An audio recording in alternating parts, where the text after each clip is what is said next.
নচিকেতা, এটা এই মুহূর্তে আমাদের দেশ ভারতবর্ষের সব থেকে লাভজনক একটা পেশা। আমার সোনা চাঁদের কন্যা, আর কি কি বলবো, ডাক্তার উকিল তো নয়, তোকে মন্ত্রী বানাবো, মন্ত্রী বানাবো রে, তোকে মন্ত্রী বানাবো। তারপরে তারপরে চার পুরুষ বসে বসে খাবো। নচিকেতা চক্রবর্তী ভারতীয় বাঙালি কণ্ঠশিল্পী ও সঙ্গীতকার।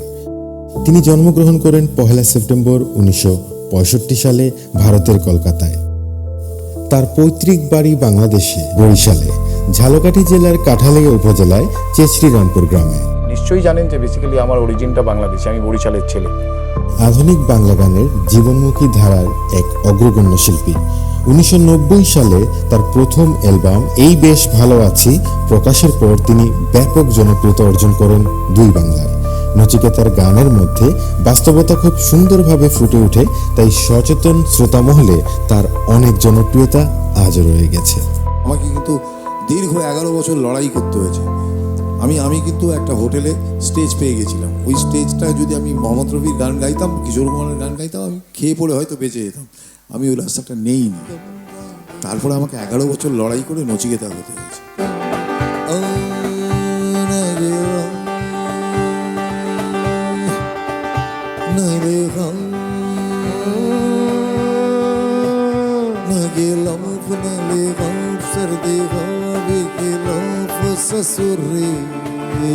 ससुरी इतनी सर्दी है किसे काली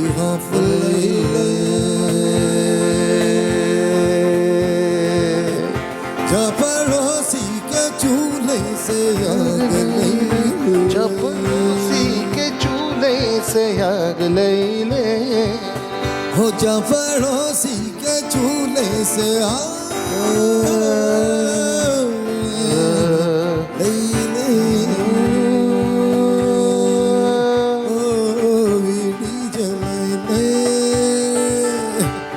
जिगर से पिया,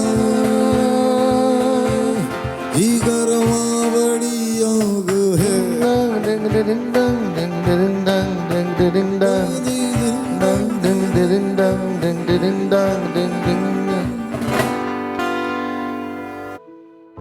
তার নিজের লেখা সবচেয়ে প্রিয় গান নীলাঞ্জনা তৃতীয় খণ্ড।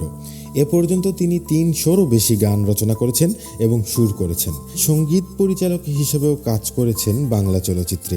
তার উল্লেখযোগ্য ছবি হচ্ছে হঠাৎ বৃষ্টি, যেটি মুক্তি পায় 1998 সালে এবং যে ছবির গান আজও সবার মুখে মুখে। তিনি বেশ কয়েকটি ছবিতে অভিনেতা হিসেবে কাজ করেছেন। কাটাকুটি, খেলাঘর, এই বেশ ভালো আছি, কে যায় ও কুয়াশা যখন ইত্যাদি ছবিতে তিনি কাজ করেন। এই বেশ ভালো আছি প্রকাশিত হয় 1993 সালে। নানা ফুলের দক্ষিণা বাতাসে এর আগ পাশে সময়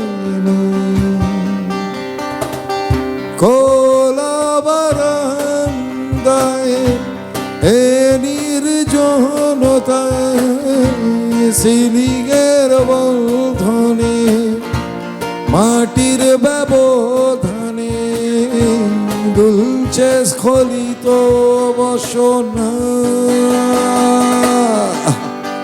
নীলাঞ্জনা নীলাঞ্জনা নীলাঞ্জনা নীলাঞ্জনা। আমার একটা প্রবলেম আছে, আমি কারোর সাথে ওই পাবলিক রিলেশনটা করি না। বম্বেতে যারা থাকে তারা পাবলিক রিলেশনে থাকে, ভুলে যায় আর কি। আপনাকে কেউ খুঁজবে না, যদি খুঁজতো তাহলে আপনি লেনিন হতেন বা স্টালিন হতেন। তার আরেকটি সত্তার কথা বলতেই হয়, তিনি কিন্তু একজন লেখকও বটে। তিনি কবিতা, গল্প, রম্যরচনা, এমনকি উপন্যাসও লিখেছেন। লেখক নচিকেতার গল্পের বৈশিষ্ট্য, তিনি গল্পে পারতপক্ষে নারী চরিত্র রাখতে চান না। তার রচিত উপন্যাস ক্যাকটাস এবং জন্মদিনের রাত। তিনি পুরস্কার পেয়েছেন নচিকেতা বঙ্গভূষণ পুরস্কার, সঙ্গীত ভূষণ পুরস্কার ইত্যাদি সরকারি বেসরকারি নানা সম্মানে সম্মানিত হয়েছেন এই গুণশিল্পী।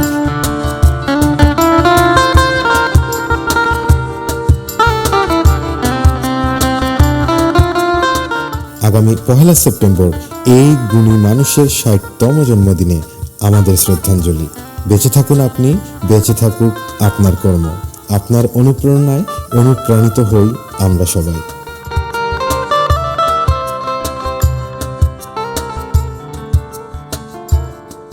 আরও একটা জন্মদিন কতটা আনন্দের। আমার কাছে জন্মদিন আনন্দের নয়, কারণ মৃত্যুর দিকে 1 বছর করে এগিয়ে যাচ্ছে আর কি। কিন্তু এটাই শেষ কথা নয় বন্ধুরা, আমার ভাইয়েরা, আমার বোনেরা। শেষ কথা একদিন আপনার আমার মতো সাধারণ মানুষেরাই বলবে। সেই দিনের অপেক্ষায় বেঁচে থাকা, সেই দিনের অপেক্ষায় পথ চলা, সেই দিনের অপেক্ষায় গান গাওয়া। বসতি আবার উঠবে গড়ে, আকাশ আলোয় উঠবে ভোরে,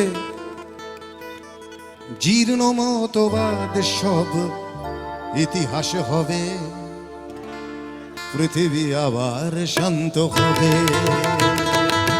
পৃথিবী আবার শান্ত হবে। একটাই জীবন, খালি এটাই বলতে চাই, একটাই জীবন, আর সময়ও একবারই আসে। রাজ্যের মুখ্যমন্ত্রী আমার ভালোবাসেন বা আমার গান ভালোবাসেন, এটাই হচ্ছে পার্ট, এইটাই হচ্ছে মূল সমস্যা আর কি। আমি বুঝতে পারি তার মানে আমার গান বোঝেনি কেউ আর কি। কিছু লোক গালাগাল দিয়ে আনন্দ পায়, আমার বা এই বয়সে আমাকে নিজেকে প্রমাণ করার জন্য রাস্তায় হাঁটতে হবে। আজকে যারা প্রতিবাদ করছে সেই প্রতিবাদের ভাষাটাও তো আমার কাছ থেকে